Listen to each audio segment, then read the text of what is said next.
আসসালামু আলাইকুম viewers, welcome back to my channel. আশা করি যে যেখান থেকে আমার এই ভিডিওটি দেখছেন সকলেই আলহামদুলিল্লাহ অনেক অনেক বেশি ভালো আছেন। আজ নতুন আরও একটি রেসিপিতে আপনাদের স্বাগতম। আশা করি আজকের রেসিপিটিও আপনাদের কাছে ভালো লাগবে। ভালো লাগলে প্লিজ একটা লাইক দিবেন আর বেশি বেশি আপনার ফ্রেন্ডস অ্যান্ড ফ্যামিলির সাথে ভিডিওটি শেয়ার করবেন। আর চ্যানেলটিতে নতুন হয়ে থাকলে প্লিজ চ্যানেলটি সাবস্ক্রাইব করে আমাকে সাপোর্ট করবেন। আর যারা অলরেডি আমার চ্যানেলটিকে সাবস্ক্রাইব করে নিয়েছেন তাদেরকে জানাচ্ছি অসংখ্য অসংখ্য ধন্যবাদ। আজ আমি আপনাদের সাথে শেয়ার করছি লুচির রেসিপি। এই জন্য আমি এখানে 2 কাপ পরিমাণ ময়দা নিয়ে নিয়েছি, সেই সাথে এর সাথে নিয়ে নিয়েছি হাফ কাপ পরিমাণ সুজি। এরপর এর ভিতরে দিয়ে দিচ্ছি স্বাদমতো লবণ। এখন চামচ দিয়ে শুকনো উপকরণগুলোকে একটু নেড়েচেড়ে মিক্স করে নিচ্ছি। এ পর্যায়ে শুকনো উপকরণগুলো আমার মিক্স করে নেওয়া হয়ে গেছে। এখন আমি এর সাথে দিয়ে দিচ্ছি হাফ কাপ পরিমাণ টক দই। যদি টক দই না থাকে তাহলে এর সাথে কিন্তু আপনারা বেকিং পাউডার অ্যাড করে নিতে পারেন। আমি টক দই দিয়ে নিয়ে ময়দাটাকে হাত দিয়ে এভাবে ঘষে ঘষে একটু মিলিয়ে নিচ্ছি। ময়দার সাথে টক দইটা আমার মেখে নেওয়া হয়ে গেছে। এখন আমি অল্প অল্প করে নর্মাল পানি অ্যাড করে নিয়ে একটা শক্ত ডো তৈরি করে নিব।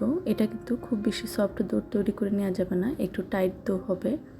এর জন্য আমি অল্প অল্প করে পানি অ্যাড করে নিয়ে এটাকে মেখে নিচ্ছি। ভিডিওটি দেখে বুঝে নেবেন কিভাবে করে আমি এটাকে মেখে নিচ্ছি। এ পর্যায়ে ডোটা আমার অনেকটাই মেখে নেওয়া হয়ে গেছে।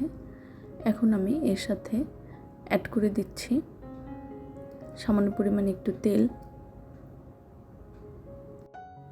তেলটা দিয়ে নিয়ে আমি এটাকে আরও কিছু সময়ের জন্য খুব ভালোভাবে একটু মথে নিচ্ছি। ডোটা যতটা না ভালো মথা হবে এর টেক্সচারটাও কিন্তু তত ভালো আসবে, আর লুচিগুলোও কিন্তু অনেকটাই ফুলকো হবে। তো একটু সময় নিয়ে এটাকে তৈরি করে নেবেন।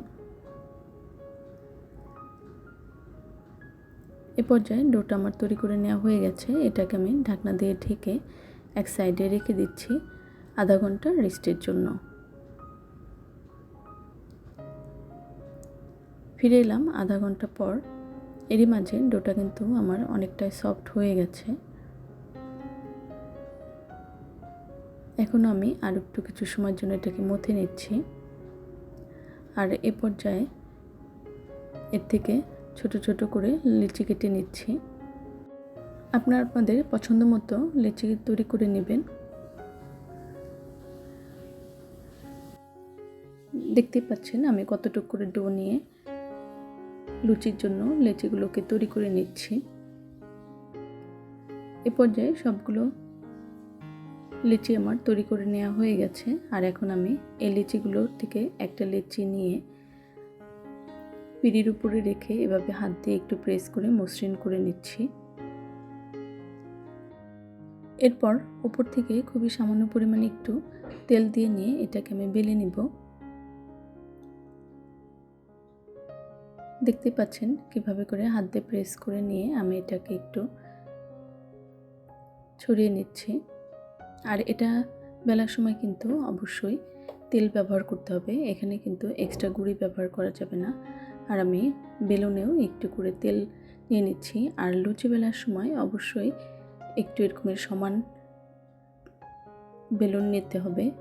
খাঁচকাটা বেলুন নিলে কিন্তু লুচির শেপটা ভালো আসবে না।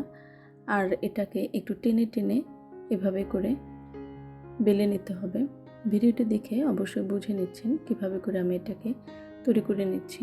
দুপাশটাকে উল্টিয়ে পাল্টিয়ে দিয়ে এটাকে এভাবে করে একটু প্রেস করে নিয়ে টেনে টেনে বেলে নিচ্ছি। এটা যেহেতু একটু টাইট দো এর জন্য বেলে নিতে একটু সময় লাগবে। আর এ পর্যায়ে একটা লুচি আমার বেলে নেওয়া হয়ে গেছে। আর এখানে আমি আগে থেকেই কড়াইয়ের ভিতরে পর্যাপ্ত তেল নিয়ে তেলটাকে খুব ভালোভাবে গরম করে নিয়েছি। এরপর একটা একটা করে লুচি আমি ভেজে নিব। লুচিটা দিয়ে নেওয়ার পর দেখতেই পাচ্ছেন এটা কিন্তু উপর দিয়ে অনেকটাই ভেসে উঠেছে। আর হালকাভাবে আমি এটার উপর দিয়েও একটু তেলটা ছড়িয়ে দিচ্ছি। 2 থেকে 3 মিনিট এটাকে ভেজে নিলেই কিন্তু এটা খুব তাড়াতাড়ি ভাজা হয়ে যাবে। আর খুব বেশি ডার্ক কালার করে কিন্তু এটা ভাজার দরকার নেই। হালকা কালার করে ভেজে নিলেই কিন্তু এটা খেতে দারুণ লাগবে। এ পর্যায়ে আমার লুচিটা ভেজে নেওয়া হয়ে গেছে, আমি এটাকে তুলে নিচ্ছি। আর এভাবে করে বাকিগুলোকে আমি তৈরি করে নিয়েছি। আর এখানে আমি সার্ভ করে নিয়েছি। এখানে আমি আলু, গাজর আর টমেটো দিয়ে একটা সবজি তৈরি করে নিয়েছিলাম, তার সাথে এটাকে সার্ভ করে নিয়েছি। আপনারা আপনাদের পছন্দ মতো সবজি বা মিষ্টি দিয়ে এটাকে সার্ভ করে নিতে পারেন। বিকালের নাস্তায় বাচ্চাদের বা পরিবারের সকলের পছন্দের একটি খাবার হচ্ছে লুচি। খুব সহজেই ঘরে কিন্তু এভাবে করে আপনারা তৈরি করে নিতে পারেন। আশা করি আজকের রেসিপিটি আপনাদের কাছে ভালো লাগবে। নতুন ভিডিও দেখার আমন্ত্রণ জানিয়ে আজ এখানেই শেষ করছি। সেই পর্যন্ত সবাই অনেক অনেক বেশি ভালো থাকবেন, সুস্থ থাকবেন। আল্লাহ হাফেজ। আসসালামু আলাইকুম।